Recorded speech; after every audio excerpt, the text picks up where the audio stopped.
Welcome to Gita kitchen. ఈరోజు మనము పుచ్చపండుతోటి ice candies తయారు చేస్తాము. పుచ్చపండుని చిన్న ముక్కలుగా కట్ చేసి పెట్టుకుందాము.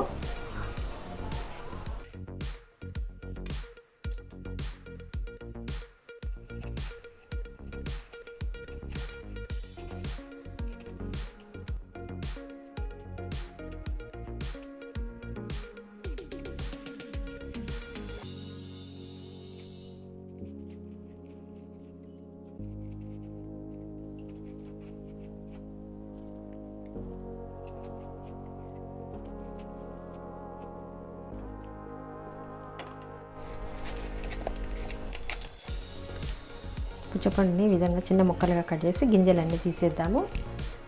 మిక్సీ జార్లో వేసుకుందాము.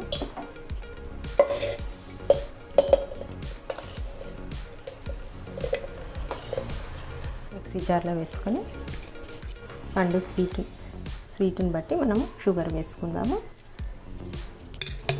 నేను 3 స్పూన్స్ షుగర్ వేస్తున్నాను. తర్వాత చిటికెడు సాల్ట్ వేసుకోవాలి. నీళ్ళు పోయకుండా మిక్సీ పట్టుకోవాలి. మూత పెట్టేసి ఇప్పుడు మనం జ్యూస్ చేసుకుందాము. ఈ విధంగా జ్యూస్ చేసుకొని ఈ జ్యూస్ని వడగట్టుకుందాము.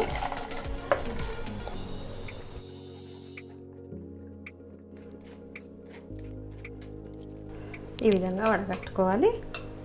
ఇప్పుడు దీంట్లో సగం నిమ్మకాయ తీసుకొని రసం పిండుకుందాము. 1 స్పూన్ అంతా.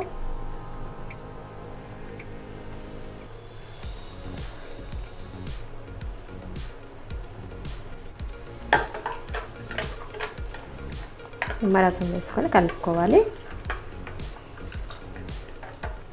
ఇప్పుడు కుల్ఫీ మోల్డ్స్ తీసుకొని దీంట్లో ఈ జ్యూస్ పోసుకుందాము.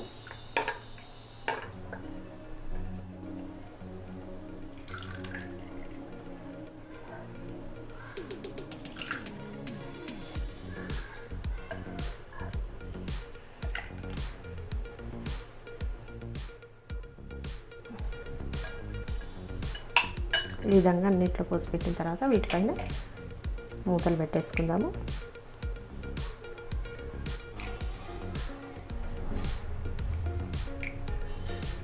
ఇప్పుడు వీటిని డీప్ ఫ్రిడ్జ్లో పెట్టుకోవాలి. 6 గంటల పాటు డీప్ ఫ్రిడ్జ్లో పెట్టుకున్నాక తీస్తాము. ఐస్ క్యాండీస్ రెడీ అవుతాయి. ఐస్ మోల్డ్స్ లేని వాళ్ళు ఈ విధంగా టీ గ్లాసులు ఉంటాయి కదా, చిన్న టీ గ్లాసులో కూడా వేసుకొని చేసుకోవచ్చు. ఐస్ చిన్న టీ గ్లాసుల్లో వేసి కూడా ఐస్ క్రీమ్ తయారు చేసుకోవచ్చు. వీటిపైన సిల్వర్ ఫాయిల్ పెట్టుకోవాలి. సిల్వర్ ఫాయిల్ లేకున్నా సరే ఇది డీప్ ఫ్రిడ్జ్లో పెట్టేసి ఒక 2 గంటలు అయిన తర్వాత కొంచెం గట్టిగా అవుతుంది ఐస్. అప్పుడు ఐస్ స్టిక్స్ పెట్టుకుంటే సరిపోతుంది. మధ్యలో 6 గంటల తర్వాత డీప్ ఫ్రిడ్జ్లో నుంచి ఐస్ మోల్డ్ తీస్తాము. తీసి ఇలా వాటర్లో పెట్టుకోవాలి ఒక 20 సెకండ్స్. మనం గ్లాస్లో కూడా చేసినాం కదా, గ్లాసెస్ కూడా పెట్టుకుందాము.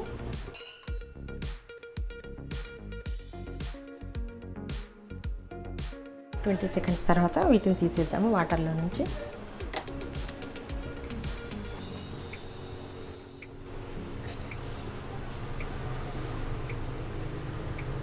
వావ్, సూపర్గా వచ్చినాయి.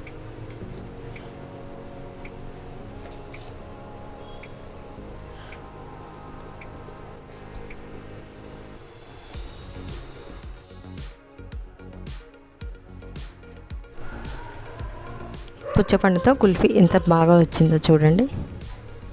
ఈ వీడియో మీకు నచ్చినట్టయితే లైక్ చేయండి, షేర్ చేయండి, కామెంట్ చేయండి. సబ్స్క్రైబ్ చేయని వాళ్ళు ఉంటే తప్పకుండా సబ్స్క్రైబ్ చేసుకోండి. మరిన్ని మంచి వీడియోల కోసమే గీతా కిచెన్ని చూడండి.